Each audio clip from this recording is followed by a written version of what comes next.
はい、時間になりましたので始めたいと思います。全国質問会よろしくお願いします。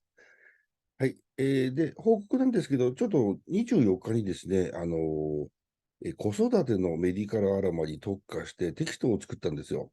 で59ページになってしまって、もうちょっと増えるかもしれませんけど、20日ぐらいまでお得なので申し込み、ちょっとお安くなってます。1万円になってますから、よろしかったらご参加くださいと。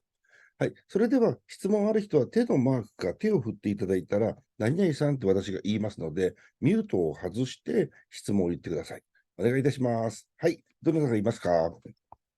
えー、えー、えー、誰から行こうかな。言って、誰、緑川さん、なんかある？ありがとうございます。現役の美容液なんですが、顔を洗って一番最初に使うのが一番効果的ですか？そうですね。それが一番いいですね。はい、わかりました。あはい。りがとうございます。なぜかと言いますと、皮脂があると入りにくいのがあるので、洗です顔がね。一番うん、吸収しやすいです。はい、ありがとうございまはい。す。渥美さん、なんかある？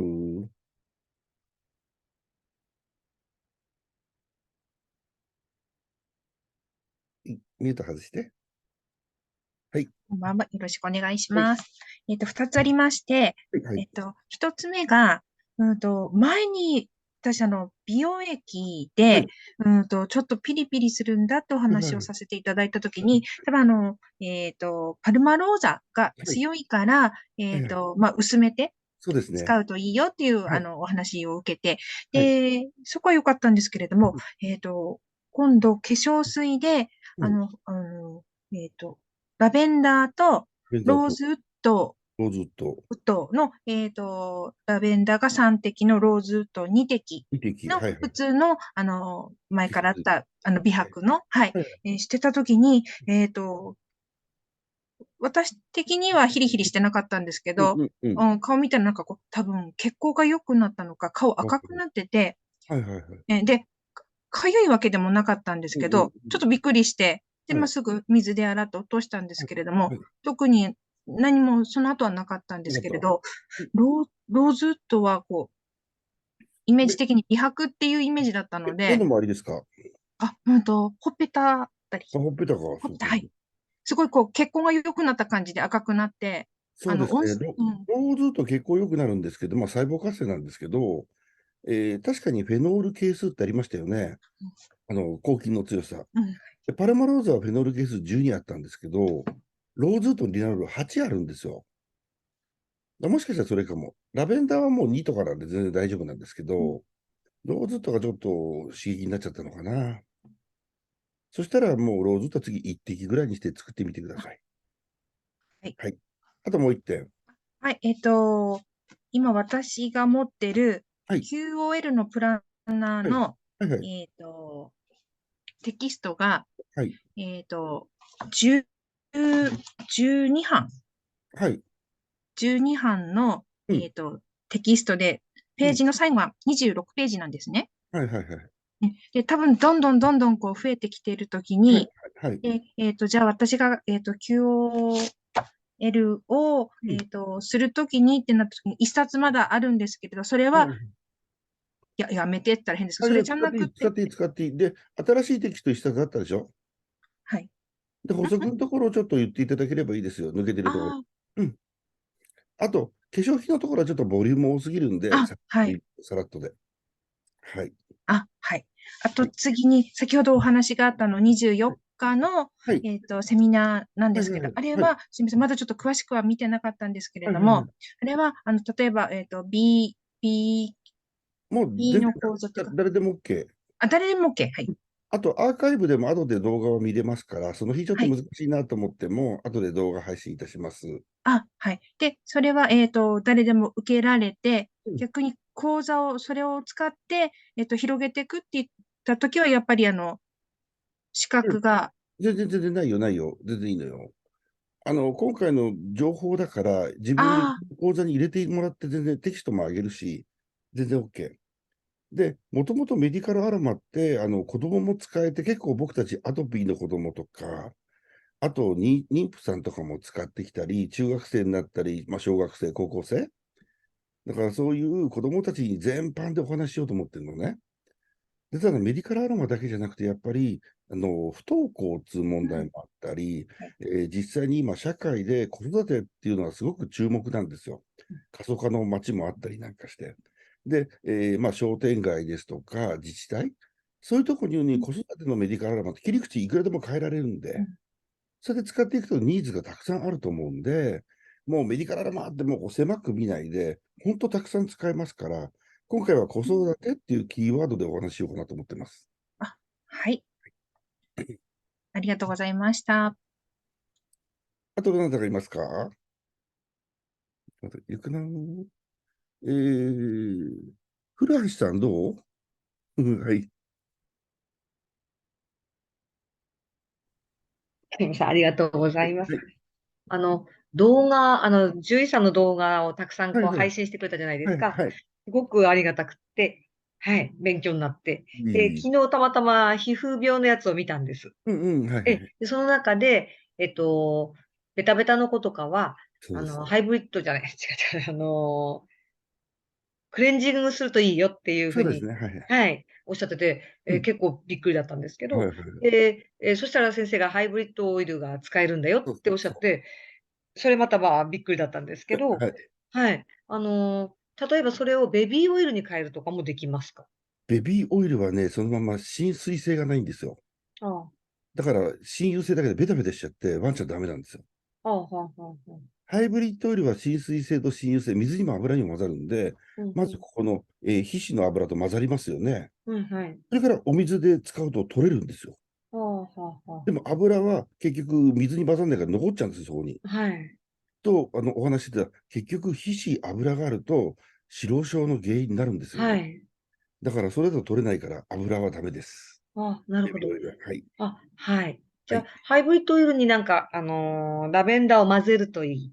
別に混ぜなくてもいいです、それだあ、けで。混ぜなくてもいい。もう全然 OK 混です。ぜなくてもいい。はい。わかりでも、その使い方なんですけど、うん。直接現役、例えばベタベタって先生は耳の話をあの時はしてうん。たんですけど、うん。うん。獣医さんね。うん。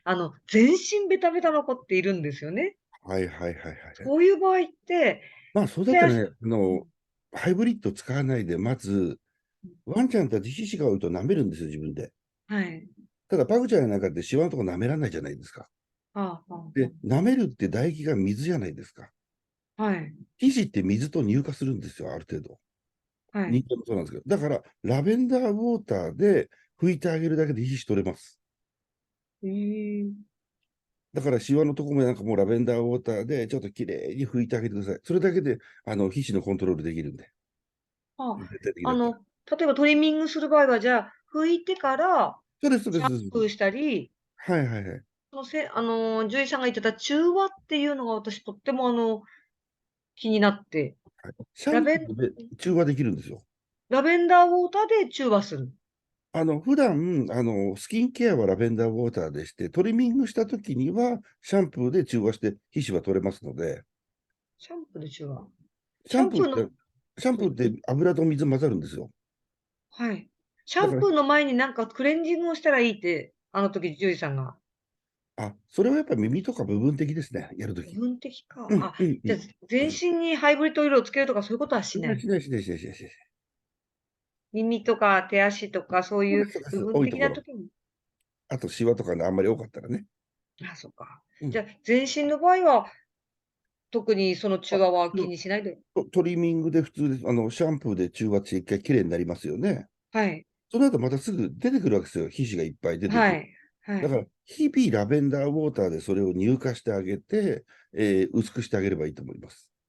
なるほど。あ、じゃあ、やっぱり飼い主さんに渡すってことですね、じゃそうですね。やっぱあ。はり、い。トリミング来てる時だともうそれだけで精一杯ですね。部分的に多いところをハイブリッドできれいするだけで。うん、あとはやっぱり飼い主さんがもうデイリーケアをしていくしかないですよね、はっきり言ってね。なるほど、なるほど。わかりました。もう一つ。うん。はい。もう一つは、はい。地方症でとっても鳥が暴れる子がだんだん増えてきて、はい、そうですね。うで、ん。すごく普通の暴れるじゃなくて、とても暴れるんですうん、うけど、ん、うん。そういう時には、うん。何が有効でしょうか？一応、メンタル的に暴れるんで、それ、鎮静ジェルというのがあるんですね。あ、はい。で、ペットの方の鎮静汁、レシピわかります？安定みたいなやつですか？安定、そうそうそうそうそうそう。はい。あれを耳の内側につけてうん20分ぐらいするのと、 20分。実はですね、やっぱり急いでる時であったら、オリーブオイルを4ミリ、これ食用のオリーブオイルね、はい。ちょっと書いて。それから、エゴマ油を1ミリ。はい。で、ここに赤松ヨーロッパを5滴入れます。僕たちはい5ミリのスポイト瓶で作るんですけど、はい。それで、なんかこう、パンみたいな柔らかいもの、染み込みやすいものありますよね。ああ、はい。それにつけて入ってあげると咀嚼するんですね。はい。そうすると、実はニトロと一緒で心臓の舌下吸収で入っていくので、あ2、3秒で脳の方に行くんですよ。はい。一時的に止まります。ほんほんほんほんこれは即効性あるやり方ですね。食べるかな？はい。うん。でも、なるほど。食いしん坊の子が多いから、なんかちょっとこうパクってこうね、噛んでくれたりするんでね。噛んでくれればいいわけですね。噛んでもう咀嚼してくれればいいだけ。食べるかな？わかりました。うん。ん。それが認知症で一番いい方法。わかりました。はい。はい。はい、ありがとうございます。はい。はい。あと、どなたかいますか？誰だろうな。明らかさんなんかある？来たわ、みたいな。はい、ありがとうございはい。ます。シニアのワンちゃんなんですけれどはい。も、だんだん、おしっこが出にくくなってきてっていうはい。相談を受けたんですけど、原因は多分、腎臓とかそっちの方のそう病気があるですね。と思うんですけどね。やっぱり、肝腎ジェルぐらいですかね。そうですね。あと、人間も寝てるときに腎血流はい、っていうのが増えて、はい。腎臓に血流が上がっておしっこをしたくなるから、夜おしっこしたくなるんですよ。ああ、はい。だから血流がいいと腎臓に回るので、あ普通のワイルドキャロットとかその腎肝もいいんですけど、あ、はい、赤松ヨーロッパとかをちょっと多めにはい。いただくと、あ利尿作用でいいのかなと思いますね。はい。脳血流を上げるやつですね。はい、はい。はい。血流を上げる。はい。ありがとうございます。山田さんなんかあります？は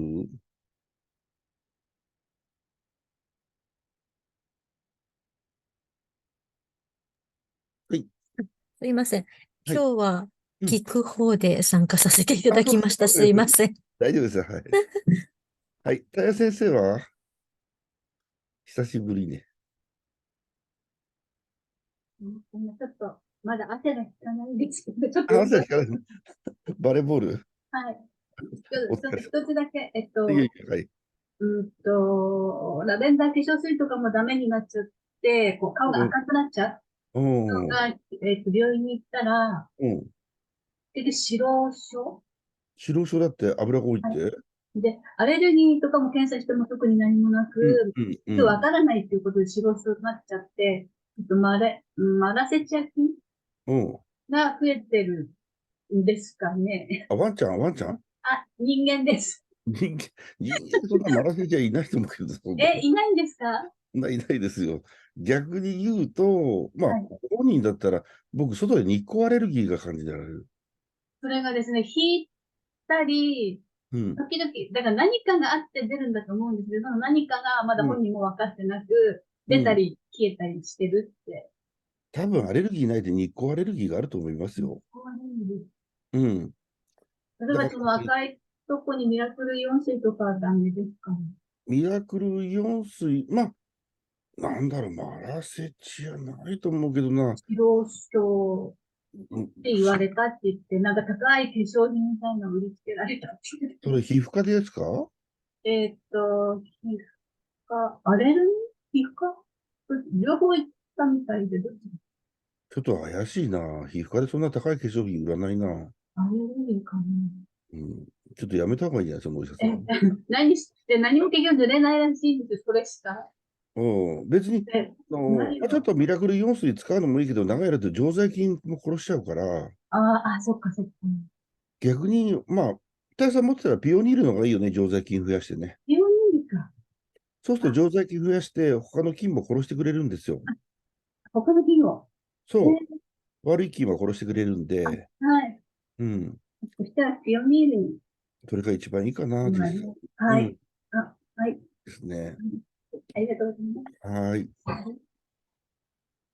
あと誰しようかな。吉武さんなんかある？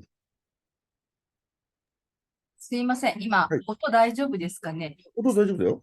じゃあちょっと質問うん。があるんですはい。けど、この前、すいません、会長、機材の勉強会にちょっと参加できなああ、いくて、い、はいはい。動画で確認したんですけうん。ど、うん。ハイドロフィリ、ハイドロフィリップクリーム。フィリッククリーム、はい。これは、化粧品認可を取ってはい。るので、今まはい。でのその局方とは違って、うん。まあ、一般の人がこう使いやすくなってるじゃないそうです。ですか。売ることもできます。はい。で、販売もできるようになったんはい。ですけど、その、ちょっと生徒さんから聞かれたのが、はい。プレゼントとかもしていいんですかって聞かれたんですけど、全然大丈夫ですよ。販売ができるからそれはできるのかなと思っできます、たんですけど、できます。はい。ただそれを、例えばラベンダークリームみたいなものをうん。自分で作ったものは、うん。それ自体に化粧品認可取れてないからダメそうなんだよね。ですよ小分ね。け法違反になるんでね。ですよね。それはダメですよね。だから、このクリーム本体を売ることはいいけども、クラフトとそのジェル、クリームとして作ったものは、ご自分でやっぱり作っても今までと変わらないところですよね。そう。ただね、本当知り合いで、トラブルない人だったら作ってあげてもいいよ、全然ね。で、これは化粧品認可取れてるものなんで、指突っ込んでも大丈夫なように雑菌も入らないから、いいものなんだけどって言って、まあ、知り合いだったら全然問題ないです。知り合いだったら、その作ったものを、まあ、プレゼントというか、こう、お渡ししても、全然問題ない。ですよね。まあ、例えば販売はできないけどっていう。そうですね。うん。あと、例えば、なんか特典としてつけるのもダメですよね。その不特定多数の人にっていうのは。不特定多数はちょっと難しいですね、実際ね。わかりました。はい、ありがとうございます。はい。はい。あと、何とかいますか？誰？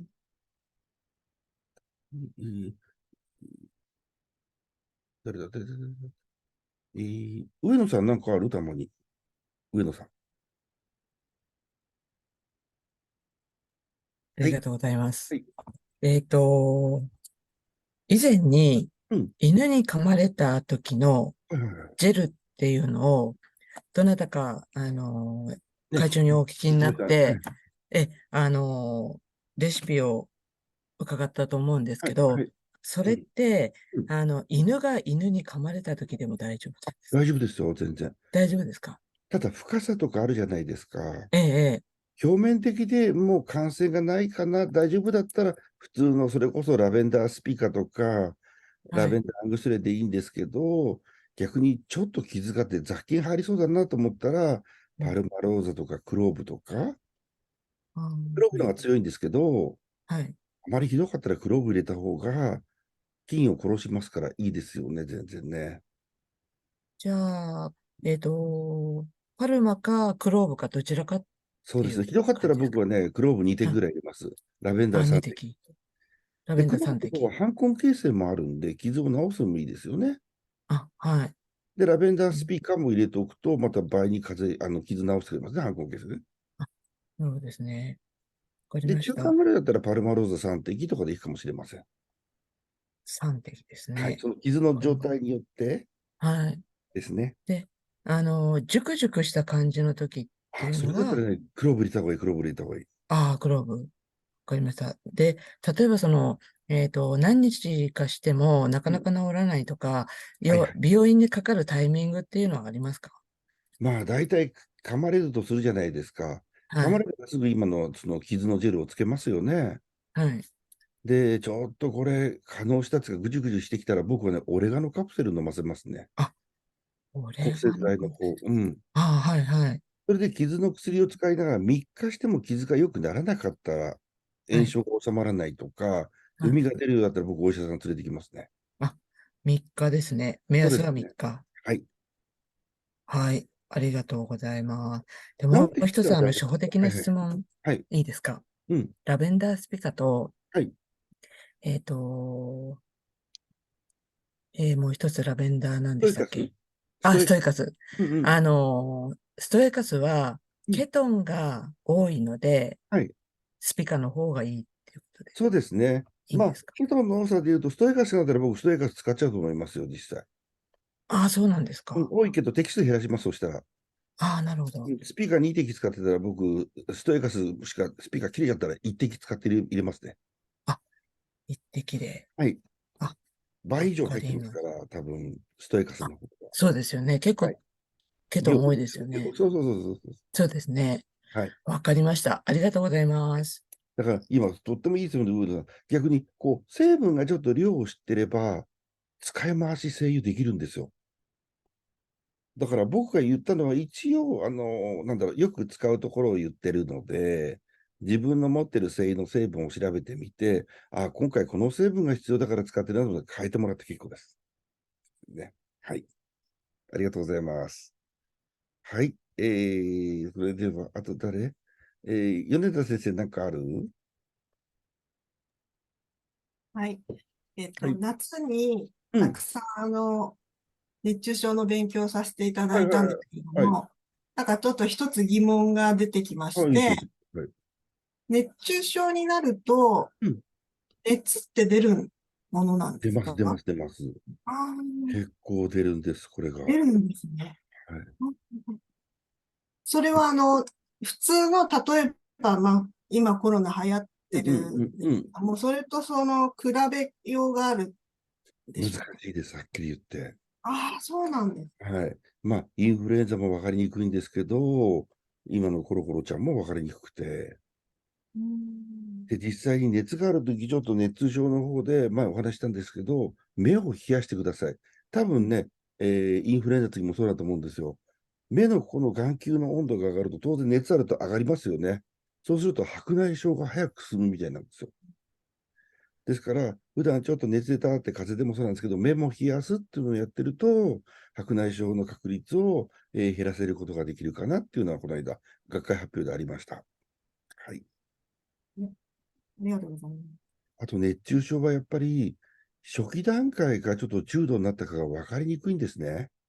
だから、ちょっと気持ち悪いなとか思ったら、少し経ってダメだったら、やっぱり病院行くのが、特に高齢者とか、基礎疾患持ってる人は、病院をお勧めします。子供もね、一応ね。で、健康な方だったらちょっと様子見てもいいと思うんだけど、結構ね、ちょっとインフルエンザよりも怖い感じしますね、なんかね。やっぱ脱水症状を伴うので、お水を飲んだり、塩分も入れたり、あとは脇の下を減らして、いかに体温を早く落とすことができるかですね。それが問題。はい。あと、どなたかいますか？岸本先生、なんかある？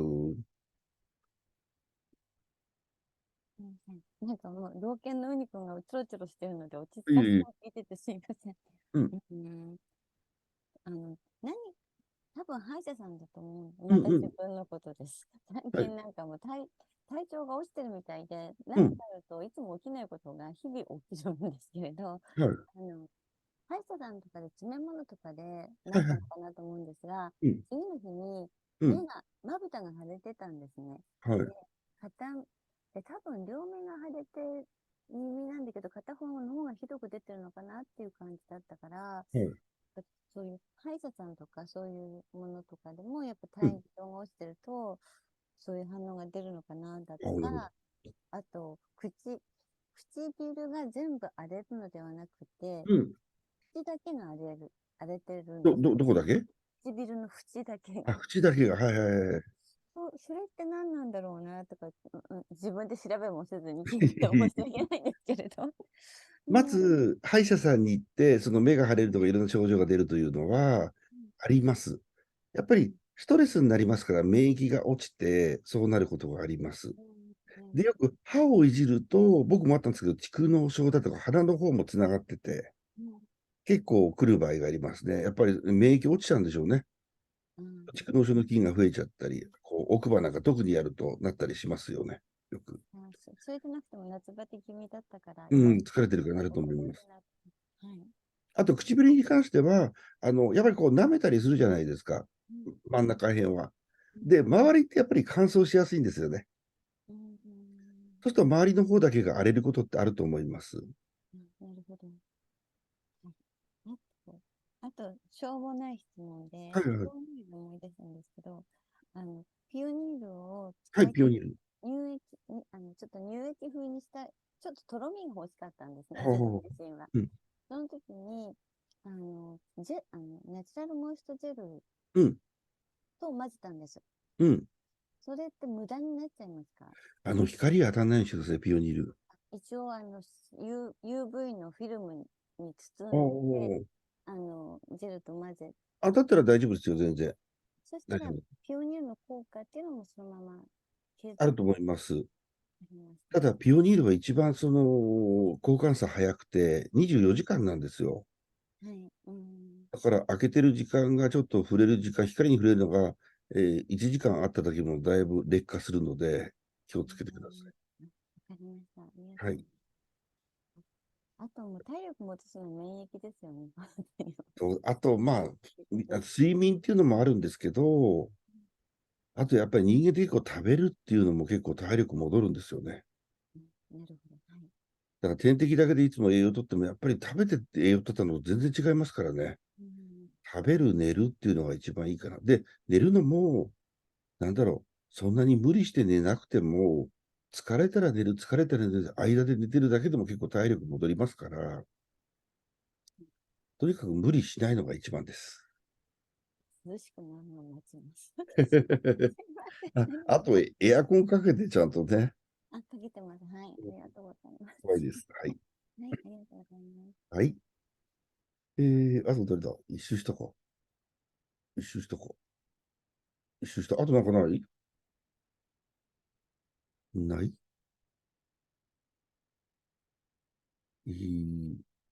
さっきちょっとね、僕はね、YouTube の動画を韓国語と台湾語に全部書き換えて、英語はなったんだけど、現地の言葉にならないってみんなに怒られたんで、一生懸命30本ぐらい今作ってました、自身もね。そうするとこれからやっぱり台湾の支部の方も見れるんで、いろんな質問があると思うんだけど、昨日ブルースからあった質問で、ティートリーが抗菌力あるってみんなが言ってて効かないんだって言ってたんですね。で、これちょっとブルース、ペットの方の人たちが多かったので、ペットの方たちにティートリー伝説っていうのが残ってるんですよ。よくティートリーシャンプーとかそういうのがあって、で、人間だともうティートリーっていうのは、もう大昔言われたんですけど、それほど抗菌力ないよねって言って、で、僕が教会でフェノール係数でティートリーは2ぐらいですよって言って、で、パルマローザは12ありますよって言うんだけど、実はあのフェノール係数、世界の学習によって全然甘い人ときつい人がいるんですよ。で、甘い人だと確かにティートリーがね、フェノール係数6ぐらい書いてあるんですよ。で、パルマローザはフェノール係数20になってるんですよ。で、オレガノのチモールは30ぐらいになってるんです、その人の研究データは。で、きつい人だと、ティートリーがもう1ぐらいになってて、で、パルマローザがもう8ぐらいになってます。で、さっきのオレガノやなんかは、15とかになってる人もいるんですね。だから僕は20人ぐらいこれを集めて平均値で教会のフェノール係数作ってるんですよ。でもやっぱりティートリー売りたいとか、なんか商品にしてる人たちって、そういう甘い人のデータ持ってるんですね。ティートリーはフェノール係数が6ありました、みたいな感じで、だからティートリーは抗菌力あるんだよってやるんだけど、学問として考えたら低いです、はっきり言って。で、もしティートリーがいくつだったら、低くなったらもうパルマローザめちゃくちゃ効きますからねって話なんで、そういう方はティートリーだけでいいとこ取りでおっしゃってるのがほとんどなんで、ちゃんと学問、知識と考えたら、ティートリーは低いというのが正しいんですよって、ブルースに言いました。で、その動画もね、ちょうど、この台湾語になってるんで、みんな見ていただければ僕のことを信じていただけるかなと思って、いろいろ、フェノールケースも、今、YouTube もやりました。ですね。そういうなんかネット上だとか本だとか、出どころがはっきりしない嘘だって、猫ちゃんティートリー使ったら死んじゃったって今でもね、猫はアロマダメですって言ってる人まだいっぱいいますからね。でも教会も20年以上ペットにやってきて、11歳400人以上いるんだけど、誰もそういうトラブルないですからね。だからその時に、じゃあ精油は何使ってんの？お宅が使ってる精油は大丈夫なのって言うと、精油をチェックしてないんですよね。ただティーとリーとか言ってるんだけど、もしペットに使うんだったら、舐めるっていうのはもう大前提ですから、舐めても大丈夫か、分析をかけて商品にして、猫大丈夫だよ、犬大丈夫だよって言わないと、ね、人間で、舐めないから塗って使ってるのを勝手にペットもいいだろうってやっちゃう方がいるんで、僕もね、ペット業界でそういうのがすごく嫌なんですよね、はっきり言ってね。昔フードで人間も食べれますよって展示会で僕がワンちゃんのフードを口に入れたらメーカーの人に怒られましたからね。本気で食べるのやめてくださいって言われましたからね。いやいや、あなた食べられるって言ったじゃないですかって言ったら、食べる人いませんよって、なんで俺が怒られるのって感じで、びっくりしましたよね。結構なんか商売だとそういう方がいるんで、だからやっぱり自己責任とかいう人が多くなっちゃうんですよね。ペットも家族ですからね、実際ね、子供と一緒ですから、やっぱりちゃんとその辺責任持ってやらないと、商売信頼ですからね、やっぱりね。まあでもそういうのがだんだんね、暴露されてきた時代ですね。今そういう嘘がだんだん暴かれている時代なので、本当にいいものとダメなもの分かれていくのかな。で、簡単なもう習い事もどんどん減ってきて、それこそもう1万円か2万円のコースじゃないと入れなくなってるんですよね。でもちゃんとした学問だったらお金出してやっぱり投資ですから勉強して、元を取ろうと思うんで、僕も実際にメディカルアロマ学問でやってますから、すごく幅は広くて深いんですよ。だからぜひ皆さんが知識を持ってもらってビジネスに使っていただいて、ね、で、どんどん、まあ、利益も上げていただいて、で、勉強していただくのが一番いいと思ってるんですよね、実際ね。で、今回また、無料の方も多分、今週末に2回ぐらいちょっと、ズームやろうと思ってるんですけど、これも見れなかったら皆さんに後で配信しますので、これは何やろうかなっていうと、この間クラウドの登録っていうのをやったんですよ。今度ね、クラウドの入力についてっていうのをやっていこうと思ってるんですね。で、まずクラウドを完全に皆さんがホームページを作ってもらって、その後、ズームについても無料でやろうと思ってるんです。こうやってズームやるといいよとか。で、今度その後、まあ YouTube ですとか、あとはそのね、置いとく Vimeo っていうサイトですとか、あとはサムネイルの作り方ですか？そういうのも無料でやっていこうと思ってるんで、ちょっと動画に撮ったら止めながらできるじゃないですか、自分で携帯で見ながら。ああ、こうやってやるのかって。ただ、あんまり長いとまたみんな怒るんでね。だからこのところの動画もショートで5分で僕撮ってるんですけど、5分で撮られて早口になっちゃうんですけど、できるだけ負担かけないように撮ろうと思ってるんで、細かくいっぱいになるかもしれません。あんまりね。あと聞いてくれるとちょっと長く撮ろうかなっていうのと混ぜていきますので、ぜひ動画の方も見ながら、暇な時にいいんでゆっくりね。で、また、授業出られる方は授業出ていただければいいかなと思います。はい。それではね、35分経ったんで、秒読みの方を始めます。0までいいですからね、10秒いきます。まだいいんですよ、質問ね。10、なんかありませんか？ 9、思いつかない？ 8？ はいはい、岸本先生どうぞ。質問じゃないんですけど、うん会社の話を伺ってて、うんそんな重要なことじゃないんですが、うん会社からティーチュリーに習う前、他の教会3つぐらい私、先生の資格まで取ってるので、はい結局会社に巡り合ったんですけど、はいそれで、やっぱりティーチュリーのことはいいって聞いてて、それも、もうその子たちはみんなお空に行っちゃったけど、そのはい時のレシピは全部聞かなくって病院うんに行ってたんですよ。だけど、手帳のデータを元にした教会で習い始めてから、うん確実に治るんです、動そうだよ物たちが。ね。なので、ちょっとそれを皆さんに伝えたくて、もういいこと言ってありがとうございます、本当に。すいません。本当にお金いっぱい捨ててるのね、で、本当ね、ティートリー伝説ばっかりは本当ね、分かってないからね。なので本当病院に、古いデータは病院に結局行くことになるけど、そう教だよね会のレシピは大丈夫です。はい。すいません、余計いい、ありがとうございます。すいま僕、せん西洋医学中心なんで、薬の時は薬ちゃんと使えますし、あそこ先生もね、一緒に話してますけど、やっぱり薬だけだと耐性菌ってこの間話したんですけどね。でも、アラモも使いながら耐性しないようにやるのが、本当は一番いいお医者さんだと思うんだよね。人間でもアトピーやなんかでもできるだけステロイドを少なくして、副反作用が出ないようにってやってますからね。ペットもやっぱそうですよね、実際ね。はい。さっき教えた、戸谷先生、途中からなんかある？戸谷先生。戸谷先生、ミュートだよ。はいはい。すみません。いえいえ、いや、なんかちょっと子供を向いてなんか話したりして、うん。すいません。いや、ちょっと今質問ちょっと思いつかないので、すいません。またちょっと考えてみます。すいません。大丈夫です。ごめんなさい。病院に行きます。じゃあ、7、6、5、4、3、2、1、0でした。また来月やりますのでね、ぜひ質問あったらいっぱい貯めておいてください。今日もありがとうございました。おやすみなさい。失礼します。あれ